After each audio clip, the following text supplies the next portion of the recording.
আসসালামু আলাইকুম প্রিয় দর্শক, আপনাদের সবাইকে সাদর আমন্ত্রণ জানাচ্ছি বাংলা ভিউ সারাদিনের খবর অনুষ্ঠানে। বরাবরের মতো আপনাদের সাথে স্টুডিও থেকে সরাসরি সংযুক্ত হয়েছে আমি হাসান মোহাম্মদ শামীম। জানিয়ে দেওয়ার চেষ্টা করব আজকের দিনে ঘটে যাওয়া উল্লেখযোগ্য ঘটনাবলীর সারসংক্ষেপ। দর্শক, ডিসক্রিপশনে যেটা দেখেছেন, রেস্টুরেন্টের শহর হয়ে উঠেছে সিলেটের আনাচে কানাচে এত পরিমাণ রেস্টুরেন্ট হয়েছে। রেস্টুরেন্ট গুলো কিন্তু এখন মানের দিক থেকে পিছিয়ে পড়েছে। এবং আগে একটা সময় সিলেট রেস্টুরেন্ট খুঁজে পাওয়াটা অনেক কঠিন ব্যাপার ছিল, কিন্তু বর্তমান সময়ে সিলেটের পর্যটনকে কেন্দ্র করে এবং বলা চলে একটা হুজুগেই কিন্তু রেস্টুরেন্ট আনাচে কানাচে অনেকগুলো রেস্টুরেন্ট গড়ে উঠেছে। বিশেষ করে কয়েকটি রেস্টুরেন্টের সাফল্যের পর অন্যান্য যারা ব্যবসায়ী আছেন, এবং সিলেটে একটা ট্রেন্ড আছে, যারাই একটা ব্যবসা শুরু করেন এবং ব্যবসায় সফলতা লাভ করেন, ও যারা অলস না নিয়ে বসে আছেন তারা কিন্তু ওই ধরনের ব্যবসা শুরু করেন। আজকে সিলেট সিটি কর্পোরেশনের ভ্রাম্যমাণ আদালত তারা একটি ভালো কাজ করেছেন। তারা রেস্টুরেন্টে ধারাবাহিকভাবে যে অভিযান আছে সেই অভিযান অব্যাহত রেখেছেন, এবং সেই ধারাবাহিক অভিযানের ফলস্বরূপ আজকে বন্দরবাজারে অবস্থিত পড়শি এবং পাকশি রেস্টুরেন্ট, যে দুটি রেস্টুরেন্ট একদমই বলা চলে যে রেস্টুরেন্টের মতো কোনো প্লেসে নয়, একদমই কঠিন জায়গাতে, গভীর জায়গাতে, যেখানে আসলে একটা মোটরসাইকেল ঢোকারও পথ বের করা অনেক কঠিন, সেখানে কিন্তু তারা একটা রেস্টুরেন্ট বানিয়ে বসে আছেন। এবং ব্যক্তিগত অভিজ্ঞতা থেকে বলতে পারি তাদের রেস্টুরেন্টের খাবারের মান খুব একটা ভালো নয়, যেটার চিত্র আজকে উঠে এসেছে। যে সিটি কর্পোরেশনের আজকে ভ্রাম্যমাণ আদালত সেটি পরিচালনা করা হয়েছে, এবং সেখানে এই দুটি রেস্টুরেন্টকে অস্বাস্থ্যকর পরিবেশে খাবার তৈরি করার জন্য জরিমানা করা হয়েছে। অস্বাস্থ্যকর পরিবেশে খাবার তৈরি করার কারণে যে ক্ষতির সম্মুখীন হন মানুষজন, সেটা কিন্তু অনেকেই বুঝতে পারেন না। জিন্দাবাজারের পড়শি এবং পাকশি রেস্টুরেন্ট, এই দুটি রেস্টুরেন্ট নিয়ে যদি আপনার নিজের কোনো অভিজ্ঞতা থেকে থাকে, সেটা কিন্তু এই মুহূর্তে আমাদেরকে লিখে জানাতে পারেন। আমি একটু পরে শোনানোর চেষ্টা করছি। সিলেট নগরীর বন্দরবাজার এবং জিন্দাবাজার এলাকার পড়শি রেস্টুরেন্ট এবং পাকশি রেস্টুরেন্টকে অস্বাস্থ্যকর পরিবেশে খাদ্য তৈরি এবং বিক্রির অপরাধে জরিমানা করেছেন সিলেট সিটি কর্পোরেশনের ভ্রাম্যমাণ আদালত। মঙ্গলবার 11 জানুয়ারি আজকে ভ্রাম্যমাণ আদালত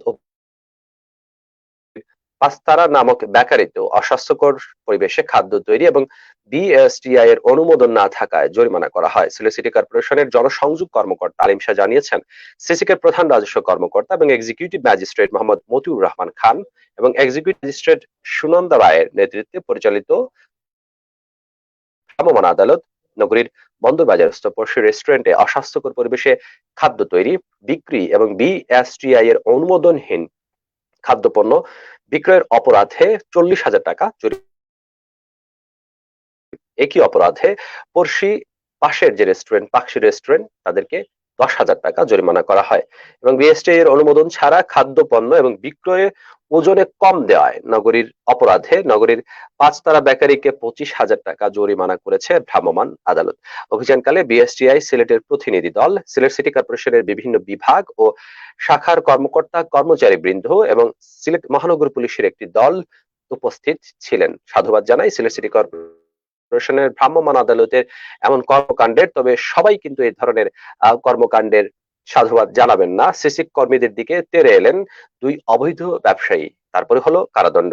সিলেট সিটি কর্পোরেশন পরিচালিত ভ্রাম্যমাণ আদালত পরিচালনার সময় সিসি কর্মীদের উপর হামলা চালানোর চেষ্টা চালিয়েছিলেন দুজন ব্যবসায়ী। এই অপরাধে ওই দুজনকে গ্রেফতার করে ভিন্ন ভিন্ন মেয়াদে কারাদণ্ড প্রদান করা হয়েছে। এটা সিলেট সিটি কর্পোরেশনের প্রধান জনসংযোগ কর্মকর্তা আরিফ শাহ সেটা নিশ্চিত করেছেন। সিলেট ভিউ 24 এরকম এই সম্পর্কে নিবেদন করেছে।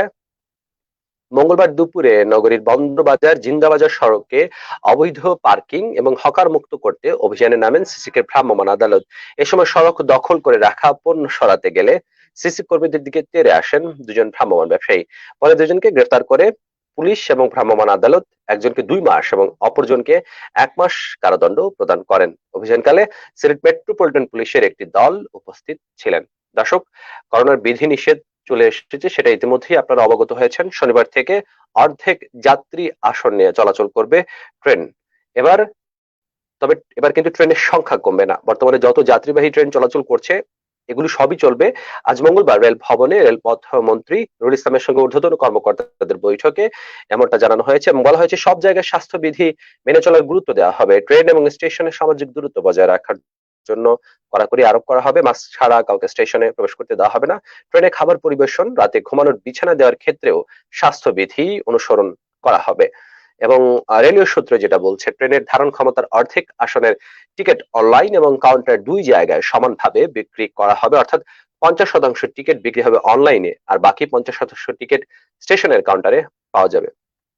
এ ব্যাপারে আবার একটা কথা আছে, স্টেশনের যে অনলাইনের টিকিট বিক্রির ব্যাপারটা, সেটা কিন্তু সাধারণ মানুষের একদমই হাতের নাগালের মধ্যে নয়, এবং এরকম মানুষ খুঁজে পাওয়া আসলেই দুষ্কর হবে যারা অনলাইনের মাধ্যমে সঠিকভাবে একটা ট্রেনের টিকিট কাটতে পেরেছেন।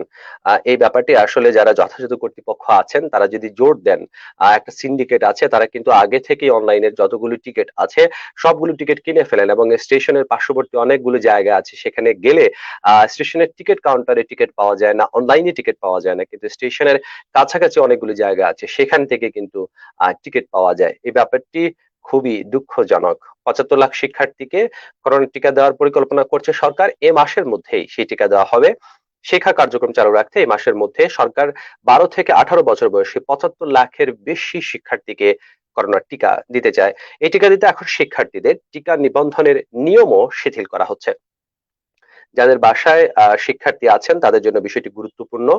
সংশ্লিষ্ট প্রতিষ্ঠানগুলোকে তৈরির তালিকা অনুযায়ী শিক্ষার্থীরা টিকা নিতে পারবেন, অর্থাৎ স্কুল এই সম্পর্কিত যে তালিকাটি আছে সেটা তৈরি করবে, এবং এ ব্যাপারে শিক্ষামন্ত্রী দীপু মনি তিনি জানিয়েছেন, একটা সংবাদ সম্মেলন হয়েছে সেখানে বলেছেন এখন কারা ক্লাসে যেতে পারবে সে বিষয়ে তিনি কথা বলেছেন। তিনি বলেছেন আগামীকাল বুধবারের পর টিকা ছাড়া কোনো শিক্ষার্থী ক্লাসে যেতে পারবে না।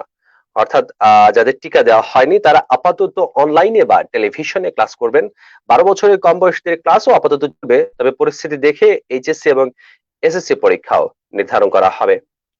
করোনা পরিস্থিতি যখন খবর জানাচ্ছিলাম তখন সর্বশেষ জানাতে চাই চীনের খবর, যেখান থেকে আসলে করোনা ভাইরাসের মূল উৎপত্তি স্থল, সেখানে ঘরবন্দি হয়ে পড়েছেন চীনের আরো 1 লাখ মানুষ। চীনের মধ্যাঞ্চলের আরো একটি শহরে বাসিন্দারা আবারও ঘরবন্দি হয়ে পড়েছেন। আজ মঙ্গলবার নতুন করে লকডাউন সংক্রান্ত বিধিনিষেধ জারি হওয়ার পর ঘরে আটকা পড়েছেন তারা।